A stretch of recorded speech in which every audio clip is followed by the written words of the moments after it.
當你真係遇到人生一啲好大嘅問題，人生好大嘅困難或者難關或者突然而來嘅問題嘅時候，你要做一啲人生嘅選擇嘅時候，你會聽到好多聲音，因為人人對於發生喺你身上嘅事都有唔同嘅理解，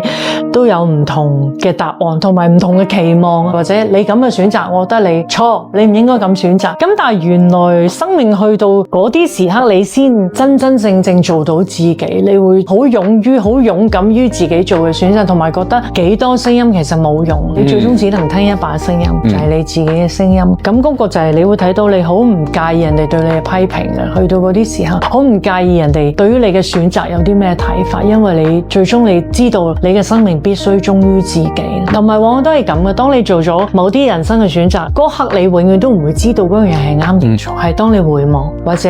當件事已經過咗嘅時候，過咗萬重山嘅時候，當你回望，你先知道自己做嘅選擇係啱定係唔啱。